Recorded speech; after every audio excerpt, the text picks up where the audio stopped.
اعوذ باللہ من الشیطان الرجیم بسم اللہ الرحمن الرحیم واوفوا الکیل اذا کلتم وزنوا بالقسطاس المستقیم ذلک خیر واحسن تأویلا ولا تقف ما لیس لک به علم ان السمع والبصر والفؤاد کل اولئک کان عنہ مسئولا۔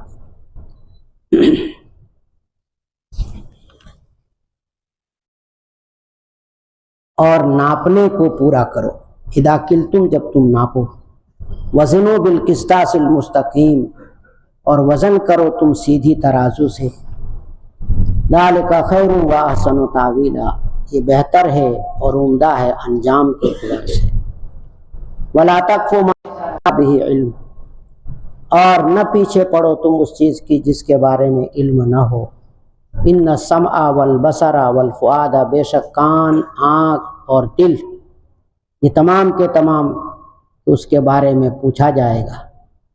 ولا تمش فی الارض مرحا اور زمین پر اتراتے ہوئے مت چلو، انک لن تخرق الارض بے شک تم زمین کو پھاڑ نہیں سکتے، ولن تبلغ الجبال طولا اور تم لمبائی کے اعتبار سے پہاڑ کو نہیں پہنچ سکتے۔ اللہ تعالیٰ نے ان آیات میں جیسے پہلے بھی کچھ آیات تقریباً بہت ساری آیات گزر چکی ہے جس میں حضور اکرم صلی اللہ علیہ وسلم کی امت کو بہت سارے احکامات دیے۔ عبداللہ ابن عباس رضی اللہ تعالیٰ عنہ فرماتے ہیں کہ یہ 15 احکامات جو وبالوالدین احسانہ سے ہمارے اور آپ کے سامنے احکامات آئے، تقریباً توریت میں اسی قدر احکامات تھے، پوری توریت میں اسی قدر احکامات تھے جو ان 15 آیات کے اندر ہے۔ اللہ تعالیٰ آگے فرماتے ہیں وَأَوْفُوا الْكَيْلَ اور ناپنے کو پورا کرو جب تم ناپو۔ لین دین کے مسائل میں بعض چیزیں ناپ کر کے لی جاتی ہے، بعض چیزیں تول کر کے لی جاتی ہے، تو جب کوئی چیز ناپ کر کے بیچو، جیسے دودھ ہے، تیل ہے، آج کل سب تو دودھ ہے تم ناپ کر کے بیچتے ہو تو ناپنے میں پورا ناپ کر کے دو، اس میں کچھ کمی مت کرو۔ اسی طریقے پر وزن کر کے بیچ رہے ہو تو تمہاری ترازو درست ہونی چاہیے، صحیح ہونی چاہیے، بھرپور وزن کر کے دو، وزن کرنے میں کمی مت کرو۔ اللہ تعالیٰ جب کسی چیز کا حکم دیتے ہیں تو بہت محترم بشان حکم ہوتا ہے، ناپ کر کے دو تو کہا پورا پورا ناپ کر کے دو، اور اسی طریقے پر جب کسی سے ناپ کر کے لو تو ناپ کر لینے کے اندر بھی کہا گیا ہے کہ پورا پورا لو، اس میں زیادہ مت لو، تو ناپ کر کے لینے میں بھی پورا پورا ناپنا چاہیے اور دینے میں بھی پورا پورا ناپنا چاہیے، اور اسی طریقے پر وزن میں بھی کمی زیادتی مت کرو۔ جب کسی کو تم کوئی چیز وزن کر کے دو تو سیدھی ترازو سے وزن کرو اور اس میں کمی مت کرو، کٹوتی مت کرو، یہ اللہ تعالیٰ نے حکم دیا۔ پھر اس کے بعد آگے اللہ تعالیٰ نے ایک جملہ ارشاد فرمایا، ذالک خیر و احسن تاویلا یہ بہتر ہے، دنیاوی اعتبار سے بھی بہتر ہے۔ ناپ تول میں آدمی جب برابر ناپ اور تول میں جب برابر عمل کرتا ہے، کام کرتا ہے، تو سارے محلے والے اپنے بچے کو بھیجیں گے تو کہ فلانے کی دکان پر جانا، دوسری دکان ادھر ادھر مت جانا، وہیں پر جانا، کیونکہ سب کو معلوم ہے کہ وہ آدمی بچہ آئے، بچی آئے، چھوٹا آئے، بڑا آئے، برابر وزن کر کے دیتا ہے، وزن میں کمی نہیں کرتا ہے، اور اگر کوئی چیز ناپ کر کے دینی ہو تو ناپ کر کے بھی برابر دیتا ہے۔ تو یہ پروردگار عالم نے کہا کہ دنیا کے اندر بھی بہتر ہے کہ تمہاری دکان چمک جائے گی، پورے محلے میں دکان چمک جائے گی اور محلے کے لوگ، عورتیں، بچے سب تمہاری دکان پر آئیں گے، جبکہ ان کو معلوم ہوگا کہ بھئی آدمی انصاف پسند ہے، ترازو میں کمی جاتی نہیں کرتا ہے، تولنے میں کمی نہیں کرتا ہے، ناپ کر دینے میں کمی نہیں کرتا ہے، بھرپور دیتا ہے، اور بچہ بھی آ جائے دکان پر تو اس کو بھی ٹھگتا نہیں ہے، بھرپور ناپ کر کے دیتا ہے، صحیح صحیح ناپ کر کے دیتا ہے، صحیح صحیح تول کر کے دیتا ہے۔ تو مائیں بھی اپنے بچوں کو اور بچیوں کو وہیں بھیجے گی کہ اسی دکان پر جانا، دوسری تیسری دکان پر مت جانا۔ تو یہ انجام کے اعتبار سے دنیا میں بھی بہت بہتر، اور آخرت میں اللہ تعالیٰ اس سے بہت خوش ہوں گے۔ آگے یہ بھی فرمایا اللہ تعالیٰ نے وَأَحْسَنُ تَأْوِيلًا اور انجام کے اعتبار سے بھی بہت عمدہ ہے۔ انجام کے اعتبار سے جیسے میں نے بتلایا کہ دنیا میں انجام کے اعتبار سے بہت عمدہ ہے کہ تمہاری دکان چمک جائے گی اور لوگوں میں شہرت ہو جائے گی کہ وہ دکان میں مال بھی اچھا ملتا ہے اور تولنے میں بھی اچھا ہے، ناپ کر دینے میں بھی اچھا ہے، تو اس اعتبار سے دنیا میں انجام کے اعتبار سے تمہاری دکان اچھی ہو جائے گی، تمہاری تجارت اچھی ہو جائے گی، لوگوں کے دلوں میں تمہاری دکان کا سکہ جم جائے گا اور لوگوں کے دلوں میں تمہاری دکان کی طرف رجحان لوگوں کا سب کا ہو جائے گا۔ ایک تو یہ دنیاوی اعتبار سے۔ آخرت کے اعتبار سے یہ کہ ناپ تول میں جب آدمی کمی نہیں کرے گا، بھرپور تول کر کے دے گا، بھرپور ناپ کر کے دے گا، تو اللہ تعالیٰ اس سے خوش ہوں گے، اللہ تعالیٰ کی جانب سے آخرت میں اس کو اجر و ثواب ملے گا، اجر و ثواب دیا جائے گا۔ ناپنے میں اور تولنے میں کمی زیادتی کرنا بہت بڑا گناہ ہے۔ حضرت شعیب علیہ السلام کی قوم کو اس کی وجہ سے سخت سزا دی گئی، ناپنے میں تولنے میں کمی کی وجہ سے۔ دیکھیے ایک چیز یاد رکھ لیجئے، جتنی قوموں پر عذاب آیا ہے، جیسے حضرت لوط علیہ السلام کی قوم پر عذاب آیا، نوح علیہ السلام کی قوم پر عذاب آیا، اور اسی طریقے پر موسیٰ علیہ السلام کی قوم پر عذاب آیا، تو یہ عذابات جو آئے ہیں وہ شرک اور کفر تو وہ کرتے ہی تھے، لیکن شرک اور کفر کے ساتھ ساتھ کوئی اور ایسا برا عمل کرتے تھے جس کی وجہ سے ان کو اللہ نے عذاب میں پکڑا ہے۔ جیسے لوط علیہ السلام کا واقعہ تھوڑا سا مختصر آ چکا ہے، یہاں پر حضرت شعیب علیہ السلام کی قوم کا واقعہ ذکر کیا گیا ہے قرآن کریم میں۔ شعیب علیہ السلام بہت ہی اونچے پائے کے پیغمبر ہیں، اللہ تعالیٰ نے قرآن کریم میں ان کا ذکر فرمایا۔ حضرت شعیب علیہ السلام اپنی قوم کو دین کی طرف دعوت دیتے رہے، ایمان کی طرف دعوت دیتے رہے، ایمان نہیں لائے، اور انہوں نے عمل بھی برا عمل کیا۔ برا عمل کیا کیا کہ دو برے عمل اس میں تھے۔ ایک تو ایک راستے میں آنے جانے والوں کو وہ لوگ لوٹ لیتے تھے۔ شعیب علیہ السلام کی قوم میں یہ شرارت تھی لوٹ پاٹ کی کہ جانے آنے والے لوگوں کو راستے میں ڈاکہ ڈالتے تھے اور لوٹ لیتے تھے۔ ایک تو یہ برائی تھی۔ دوسری برائی یہ تھی کہ ناپنے میں تولنے میں وہ لوگ کمی زیادتی کرتے تھے۔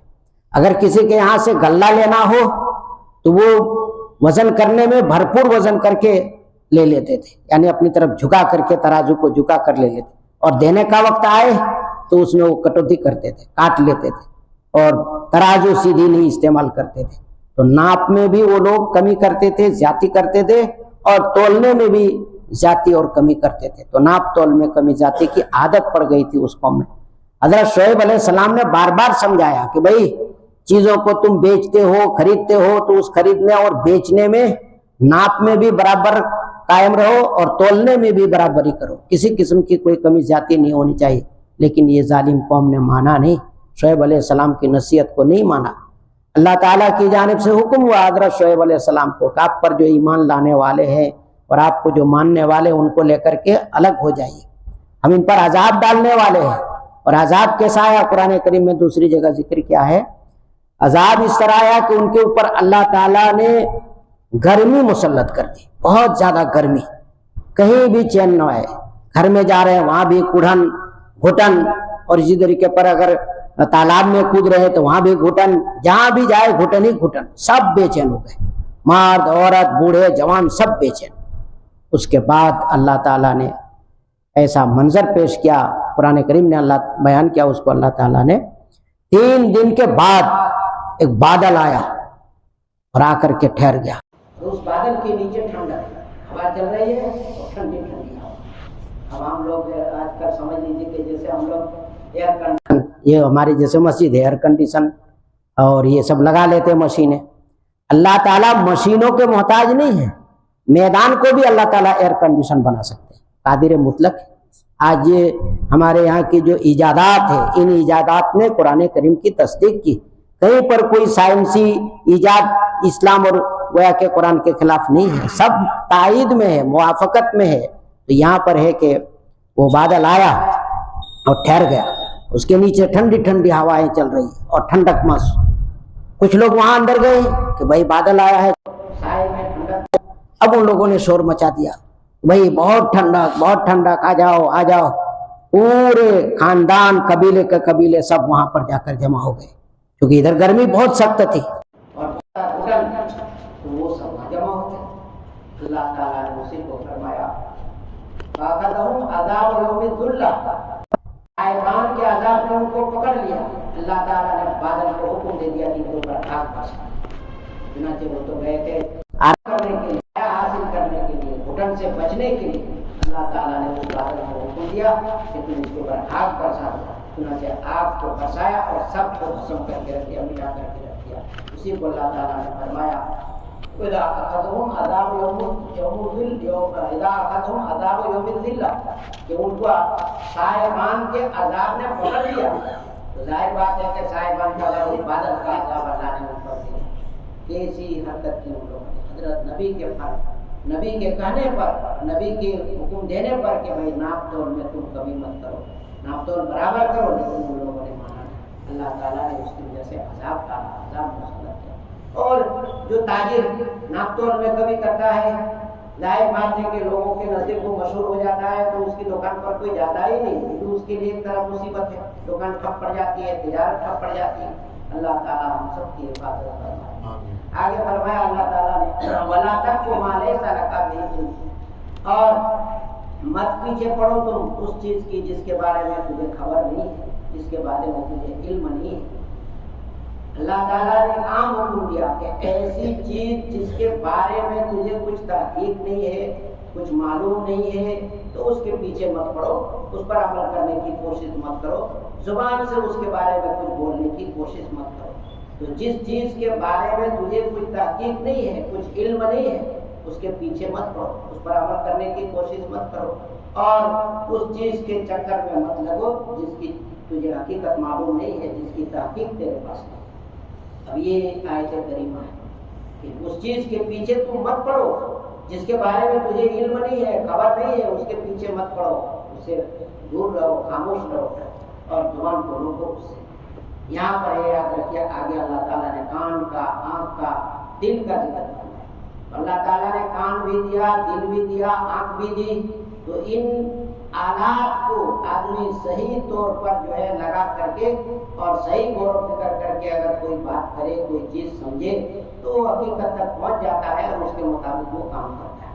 اب اگر ایک آدمی کان سے کوئی چیز سن رہا ہے, آنکھ سے کوئی چیز دیکھ رہا ہے, دل اور دماغ سے کوئی چیز دیکھ رہا ہے, اور دل اور دماغ لگا کر کے وہ تحقیق نہیں کرتا ہے, چھان بین نہیں کرتا ہے, غور و فکر نہیں کرتا ہے, اور ایسے ہی الٹا باتیں کر دیتا ہے, زبان استعمال کر دیتا ہے, زبان سے کسی کے اوپر بہتان لگا دیتا ہے, زبان سے جھوٹی شہادت دے دیتا ہے, اور اسی طریقے پر بہت سارے کاموں کو کر ڈالتا ہے بغیر تحقیق کے, بغیر خبر کے, بغیر علم کو کر ڈالتا ہے. اللہ تعالیٰ نے فرمایا کہ یہ تمام باتیں ایسی ہے کہ اس کے بارے میں تم سے سوال ہوگا, تم سے پوچھا جائے گا قیامت میں کہ تم نے کان سے ایک بات سنی لیکن اس کے بارے میں تم نے تحقیق کیوں نہیں کی, چھان بین کیوں نہیں کی, یہ بات غلط ہے یا صحیح ہے. اسی طریقے پر تم نے جب کوئی چیز دیکھی تو دیکھنے میں تم کو اچھی طرح سے دیکھنا چاہیے, سمجھنا چاہیے, دل و دماغ کو کام میں لگانا چاہیے, اور دل سے اس چیز کے بارے میں سوچ کر کے پھر کچھ کرنا چاہیے. سنی سنائی باتوں پر لگ جانا اور اسی طریقے پر اندیکھی, بغیر دیکھے ہوئے کسی چیز کو مان لینا, اور دل میں اپنے آباء اور اجداد کے طور طریقے کو جما لینا, خیالات کو جما لینا, رسم و رواج کی چیزوں کو جما لینا, اور شریعت کو ایک کنارے چھوڑ دینا, یہ غلط بات ہے. جب بھی تمہارے سامنے کوئی بات آئے تو پہلے اس کی تحقیق کرو, اس کے بارے میں حقیقت معلوم کرو, اور چھان بین کرنے کے بعد زبان سے کچھ بولو. آج کل کیا ہے کہ زبان سے آدمی بلا وجہ بلا تحقیق کسی پر کوئی بہتان لگا دیتا ہے, جھوٹی شہادت دے دیتا ہے, اور اس طریقے پر بہت سارے گناہ کر ڈالتا ہے. اللہ تعالیٰ فرماتے ہیں کہ ان سب کے بارے میں قیامت کے دن پوچھا جائے گا, وہی تم نے زبان سے یہ بات جو نکالی تھی, یا کسی پر تم نے جو بہتان لگایا تو کیوں بہتان لگایا, تم نے اس کے بارے میں تحقیق کیوں نہیں کی, تم کو اس کے بارے میں چھان بین کرنی چاہیے تھی, بغیر تحقیق کے تم نے بہتان لگا دیا.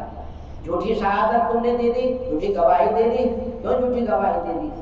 آج کل تو انسان یہ سمجھتے ہیں کہ بھائی چائے پلا دی, جھوٹی گواہی دے دی, لکھ کر کے بھی دے دی, یہ کام ہوا حالانکہ نہیں ہوا. تو اس طریقے پر جھوٹی گواہی دینا, بہتان لگانا, اور بھی سنی سنائی باتوں کو لوگوں کے سامنے پھیلا دینا, چرچا کر دینا, یہ سب جائز نہیں ہے, یہ سب حرام ہے. اللہ تعالیٰ قیامت کے دن ان سب چیزوں کے بارے میں پوچھیں گے کہ تم نے سنی سنائی بات کو کیوں پھیلا, تحقیق کیوں نہیں کی, چھان بین کیوں نہیں کی. تو اس لیے کوئی بھی بات ہو, فرماتے ہیں اللہ تعالیٰ کہ جب تک تجھے اس کے بارے میں تحقیق نہ ہو, اس کے بارے میں اس کے پیچھے مت پڑو, اور اس کے بارے میں تم کسی پر بہتان مت لگاؤ. بہتان لگا دینا آج کل آسان ہو گیا. کوئی ہمارا بھائی کسی کے دروازے پر کسی کام سے گیا, بس دیکھا کہ وہ دروازے پر گیا, کیوں گیا بھائی؟ وہ کچھ مسئلہ ہوگا۔ اب اسی پر وہ دل میں وسوسے اور دل میں گول گول باتیں کرتا رہا، اور ایک ہوتا ہے کہ آدمی فلانے کے دروازے پر جاتا ہے، میں نے دیکھا ہے کچھ نہ کچھ مسئلہ ہے، اس طریقے سے پتہ لگا دیتا ہے۔ حالانکہ وہ کسی کام سے گیا کسی کے دروازے پر، کسی کے مکان کے سامنے، تو صرف دروازے پر سے گزرنا یا دروازے پر جانا یہ کوئی ضروری نہیں ہے کہ غلط کام ہی کے لیے گیا ہو، اپنے ضروری کام کی وجہ سے گیا ہو، یہ بھی تو ہو سکتا ہے۔ تو اگر بغیر تحقیق کے اور بغیر علم کے بہتان لگا دے گا، تو بغیر علم کے اور بغیر تحقیق کے بغیر خبر کے بہتان لگا دے گا، حرام ہے، ناجائز ہے۔ آخرت میں مواخذہ ہوگا، گرفت ہوگی، پکڑ ہوگی کہ تم نے فلانے پر کیوں بلا تحقیق اور بلا خبری بہتان لگا دیا۔ بہتان لگانا بہت بڑا جرم ہے۔ آج کل الگ الگ ماحول، الگ الگ حالات چل رہے ہیں۔ قرآن کریم کی ایک ایک آیت کو دیکھیے، ایک ایک ٹکڑے کو دیکھیے، کتنے بڑے بڑے مضامین اس میں آ جاتے ہیں، کتنے بڑے بڑے مسائل اس کے اندر میں آ جاتے ہیں۔ ایک واقعہ ذکر کیا ہے ہمارے علامہ زرقانی رحمۃ اللہ علیہ کے حوالے سے، اور علامہ شاہ عبد العزیز محدث دہلوی کے حوالے سے، بستان المحدثین کے حوالے سے۔ تو یہ واقعہ یہاں پر ذکر کیا گیا ہے، یہ عبرت کے لیے، ہم لوگوں کے لیے بھی ہے اور مستورات کے لیے بھی ہے، سب کے لیے عبرت ہی عبرت ہے۔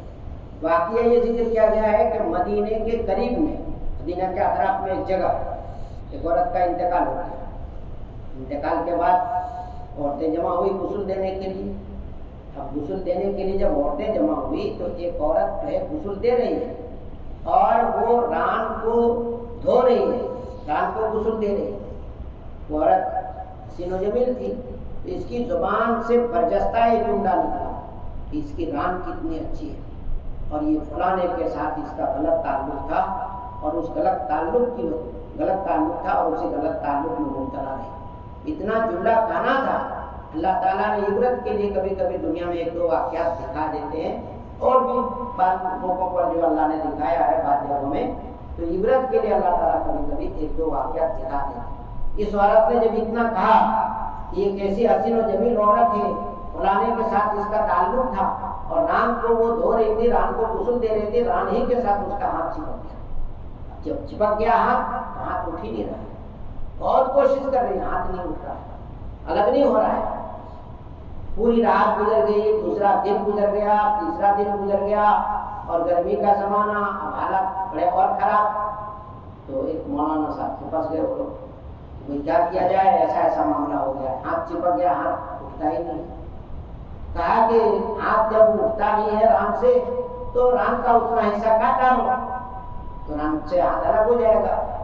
تو اس عورت کے خاندان والوں نے کہا کہ ہم اپنی عورت کی بے حرمتی نہیں کرنے دیں گے، اس کی ران کے حصے کو کاٹنے نہیں دیں گے، انہوں نے منع کیا۔ اب وہ دوسرے مولانا کے پاس گئے، کہا ہاتھ ہی کاٹ دو، جب اس عورت کا ہاتھ جدا نہیں ہو رہا ہے ران سے، ہاتھ کاٹ دو۔ تو عورت والوں نے کہا کہ ہم اپنی عورت کے ہاتھ کو عیبدار نہیں کرنا چاہتے، ہاتھ کٹوا کر ہم ہاتھ کو عیبدار نہیں بنانا چاہتے، ہاتھ نہیں کاٹنا۔ سب پریشان ہو گئے۔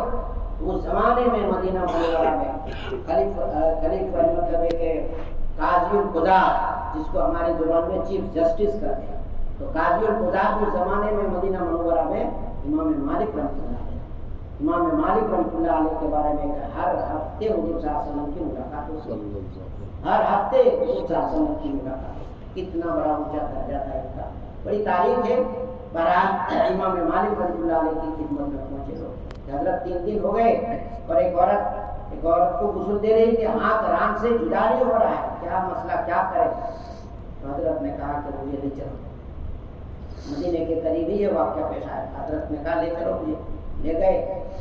لے جانے کے بعد پردہ کیا، اور پردے کے آگ میں سے حضرت امام مالک رحمۃ اللہ علیہ نے اس عورت سے پوچھا کہ غسل دینے سے پہلے تو کچھ بولی ہے، کچھ کلام کیا تو نے؟ کہا ہاں انہوں نے بولی۔ کیا بولی ہے؟ کہ یہ ران کس قدر، یہ عورت کس قدر خوبصورت ہے، اور ران کس قدر خوبصورت، اس عورت کا فلانے کے ساتھ تعلق تھا، اور اس کے ساتھ اس کا غلط رابطہ تھا، غلط تعلق تھا۔ امام مالک رحمۃ اللہ علیہ نے پوچھا کہ کیا اس عورت نے جس کو تو غسل دے رہی ہے، اس عورت نے تیرے سامنے اقرار کیا تھا کہ میرا فلانے آدمی کے ساتھ غلط تعلق ہے، اقرار کیا تھا تیرے سامنے؟ کہا اقرار نہیں کیا۔ کہا تو اس کے اوپر 4 گواہ لا سکتی ہے کہ اس عورت کا فلاں آدمی کے ساتھ غلط تعلق تھا، 4 گواہ لا سکتی ہے؟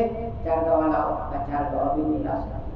امام مالک رحمۃ اللہ علیہ نے فرمایا کہ تب تو تم نے اس عورت کے اوپر بہتان لگایا، اور بہتان لگانے والے کے بارے میں قرآن کریم میں حکم دیا اللہ تعالیٰ نے، کوئی کسی پر زنا کا بہتان لگا دے، الزام لگا دے اور 4 گواہوں سے ثابت نہ کر سکے، اور وہ مجرم جس پر بہتان ہے وہ اقرار بھی نہ کرے اور 4 گواہوں سے ثابت نہ کر سکے، تو اس کو 80 کوڑے مارے جائیں، 80 کوڑے لگائے جائیں۔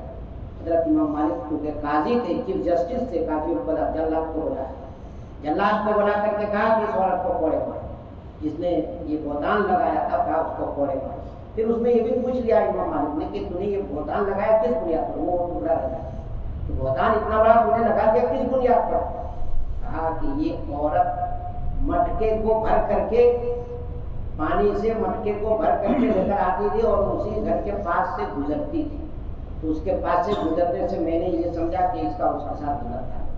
پہلے زمانے میں پانی کا اتنا انتظام نہیں تھا، آج الحمدللہ سب جگہ پانی کا انتظام تھا، عرب میں خاص طور سے پانی کا انتظام نہیں تھا، مٹکے میں بھر بھر کر کے لاتے تھے گھروں میں پانی پینے کے لیے، کھانا بنانے کے لیے۔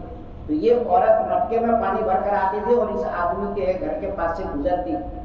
یہ میں نے دیکھا تو اس وقت مجھے ایسا لگا کہ اس کا اس کے ساتھ غلط تعلق، یہ اندازہ کیجیے۔ صرف یہ دیکھا کہ مٹکے میں پانی لے کر اس گھر کے پاس سے گزرتی ہے یہ عورت، اسی پر اس نے بدگمانی قائم کی، بدزنی قائم کی، اور یہ سمجھ لیا کہ اس عورت کا اس گھر کے گھر والے مرد کے ساتھ غلط تعلق ہے، اور بہتان لگا دیا، الزام لگا دیا زنا کا، اور مطلب ایک زبان سے کھول دیا۔ نتیجہ ہے کہ اللہ تعالیٰ نے اس کے ہاتھ کو اسی وقت پکڑ لیا، ران سے ہاتھ مر گیا اور ران سے الگ نہیں ہو رہا تھا۔ امام مالک نے جلاد کو بلایا اور کہا کہ اس کو کوڑے مارو۔ 1 2 3 اس طریقے پر تقریباً 70 کوڑے مارے گئے، تب بھی ہاتھ ہٹ نہیں رہا ہے۔ 75 مارے گئے، ہاتھ نہیں ہٹ رہے۔ اس طریقے پر 79 کوڑے مارے گئے، تب بھی ہاتھ نہیں ہٹا۔ جب 80 والا کوڑا جا کر کے لگا، 80واں کوڑا لگا تو کوڑا لگتے ہاتھ الگ ہو گئے۔ اللہ تعالیٰ کبھی کبھی عبرت کے لیے دنیا میں بھی دکھا دیتے کہ دیکھو تم نے بہتان لگایا، 80واں کوڑا یعنی 80 والا کوڑا جب لگا ہاتھ الگ۔ اس لیے انسان کو اللہ تعالیٰ نے حکم دیا کہ تم بے تحقیق اور بلا غور و فکر کیے ہوئے کوئی بات زبان سے مت نکالو، اور ایسی چیزوں کے پیچھے مت پڑو جس کے بارے میں تمہیں تحقیق نہیں ہے، جس کے بارے میں تمہیں علم نہیں ہے، ایسی چیزوں کے بارے میں مت پڑھو۔ ان السمع والبصر والفؤاد کل اولئک کان عنہ مسئولا، بے شک کان، آنکھ اور دل یہ تمام کے تمام ہر آدمی سے اس کے بارے میں پوچھ ہوگی، سوال ہوگا کہ تم نے کان سے کون کون چیزوں کو سنا، گانوں کو سنا یا قرآن کریم کو سنا، جائز چیزوں کو تم نے کان سے سنا ہے کہ حرام چیزوں کو تم نے کان سے سنا ہے۔ انسان اس وقت کیا کرے گا؟ اللہ تعالیٰ پروردگار عالم میدان محشر میں پوچھیں گے، ہکا بکا رہ جائے گا۔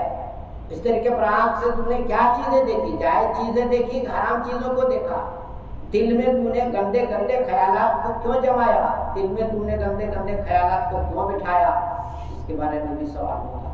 اب انسان یہ چاہے کہ میں بولوں، لیکن اللہ تعالیٰ اس دن کام کی سارے اعضاء کے اوپر مہر لگا دیں گے، جس کو سورہ یاسین کے اندر اللہ تعالیٰ نے ذکر کیا ہے۔ دیکھ لیجیے، الیوم نختم علی افواہہم، اس دن یعنی قیامت کے دن ہم ان کے منہوں پر مہر لگا دیں گے، منہوں کو بند کر دیں گے، ہم اپنے گناہگار مجرموں کے منہوں پر مہر لگا دیں گے۔ اس دن ہم مجرموں کے منہوں پر مہر لگا دیں گے، وَتُكَلِّمُنَا أَيْدِيهِمْ، اور ہم سے ان کے ہاتھ بات کریں گے۔ پروردگار عالم میرے یعنی اپنا ہاتھ، ہمارا اور آپ کا ہاتھ کہے گا، پروردگار عالم اس ہاتھ سے اس نے فلاں کو قتل کیا تھا، اس ہاتھ سے اس نے فلاں کو مارا تھا، اس ہاتھ سے ناجائز بات کے بارے میں اس نے یہ بات لکھی تھی، تو یہ ہاتھ ہمارے اور آپ کے خلاف وہاں پر اللہ کے سامنے گواہی دیں گے، بولیں گے۔ وَتُكَلِّمُنَا أَيْدِيهِمْ، اور ہم سے بات کریں گے ان مجرموں کے ہاتھ۔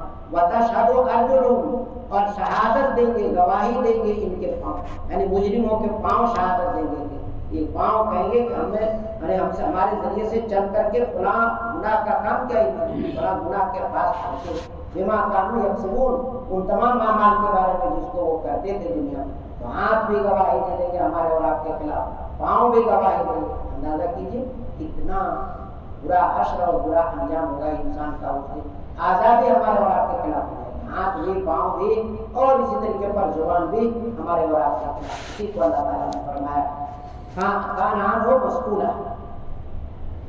اس کے بعد آگے اللہ تعالیٰ نے فرمایا وَلَا تَمْشِ فِي الْأَرْضِ مَرْحًا، زمین میں اتراتے ہوئے مت چلو، اِنَّكَ لَن تَخْرِقَ الْأَرْضَ، بے شک تم زمین کو پھاڑ نہیں سکتے اور پہاڑوں کو نہیں پہنچ سکتے تم لمبائی کے اعتبار سے۔ اللہ تعالیٰ نے اس آیت میں تکبر سے منع کیا، گھمنڈ سے منع کیا کہ بھائی اتراتا ہوا مت چل، زمین کے اوپر اتراتے ہوئے مت چل۔ پاک آدمی بہت ہی اتراتے ہوئے چلتا ہے، اس کے چلنے سے ہی پتہ چل جاتا ہے کہ متکبر آدمی، چال ڈھال سے پتہ چل جاتا ہے کہ متکبر ہے۔ اللہ تعالیٰ فرماتے ہیں کہ زمین کے اوپر اتراتا ہوا مت چل، زمین پر تو پاؤں جو دبا دبا کے رکھتا ہے، کیا تو زمین کو پھاڑ سکتا ہے؟ زمین کو پھاڑ دے گا تو نہیں پھاڑ سکتا۔ اسی طریقے بعد وقت میں چلتا ہے بہت چھلانگ لگاتے ہوئے یا مطلب تیزی کے ساتھ، تو اللہ تعالیٰ فرماتے ہیں کیا تم پہاڑوں تک پہنچ جائے گا؟ تیری لمبائی اتنی ہو جائے گی تو پہاڑوں کے برابر، تو تم پہاڑ تک بھی نہیں پہنچ سکتے اور زمین کو بھی اترا کر کے چل کر کے پھاڑ نہیں سکتے۔ تو یہ اترانا اور تکبر کرنا یہ بہت ہی بری چیز ہے، حرام ہے، ناجائز ہے۔ اس کے تکبر کے سلسلے میں پہلے بھی روایات آ چکی ہے۔ ایک روایت میں آپ لوگوں کو سنائی تھی، حضور اکرم صلی اللہ علیہ وسلم نے فرمایا من تواضع للہ رفعہ، جو شخص اللہ کے لیے تواضع، عاجزی، انکساری کو اختیار کرتا ہے، رفعہ اللہ، اللہ اس کو بلند کر دیتے ہیں۔ اور دوسری روایت کے اندر حضور اکرم صلی اللہ علیہ وسلم نے فرمایا کہ جو تکبر کرتا ہے اللہ تعالیٰ اس کو ذلیل و رسوا کرتا ہے۔ تو جو تکبر کرتا ہے، عمل کرتا ہے، اللہ اس کو دنیا میں بھی ذلیل و رسوا کر دیتے ہیں، آخرت میں بھی ذلیل و رسوا کرتے ہیں۔ اور ایک اور حدیث ہے، حضور اکرم صلی اللہ علیہ وسلم نے فرمایا کہ جس کے دل میں رائی کے دانے کے برابر بھی کبر ہوگا، عمل ہوگا، اللہ تعالیٰ اس کو جنت میں داخل نہیں کرے گا۔ جب تک اس کی سزا نہیں بھگت گا، تکبر کی سزا نہیں بھگت گا، جنت میں نہیں ڈالے گا۔ تو اس طرح کی بہت ساری وعید کی روایتیں ہیں۔ دعا کیجیے کہ اللہ تعالیٰ ہم سب کو کبر سے بچائے، تکبر سے بچائے۔ تکبر کی حقیقت پہلے بھی آ چکی ہے، بتا چکا ہوں، تو اس لیے اس سے بچنے کی کوشش کرنی چاہیے۔ اللہ تعالیٰ ہم سب کو ان اعمال سے بچائے جس پر وعید آ گزری ہے، اور اللہ تعالیٰ نے اپنی ناراضگی کا اظہار فرمایا۔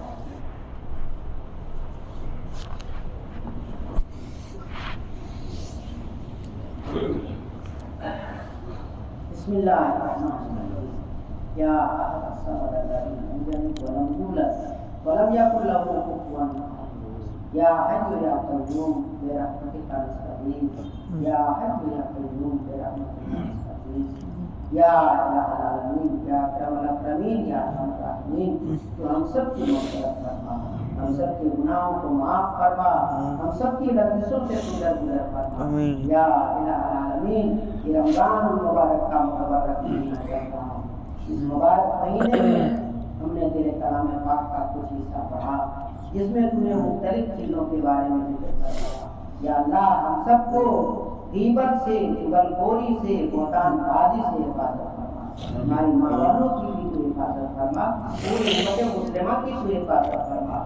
آج پورا معاشرہ ہمارا بدل چکا ہے، بگڑ چکا ہے، پروردگار عالم تو ہم پر رحم فرما، رحم فرما، ان بری اور نحوست والی چیزوں سے ہم سب کی حفاظت فرما، ہمارے بال بچوں کی حفاظت فرما، ہمارے محلوں کی حفاظت فرما، بہتان بازی، غیبت، شہادت، ان سب سے ہم سب کی حفاظت فرما۔ یا الہ العالمین، یا اکرم الاکرمین، یہ رمضان المبارک کا بابرکت مہینہ ہے، یا اللہ تو ہم سب کے رزق میں برکتیں نازل فرما، ہم سب کے گھروں میں رحمتیں نازل فرما، یا اللہ ہم سب کو رزق حلال واسع نصیب فرما، ہم سب کو رزق حلال واسع نصیب فرما۔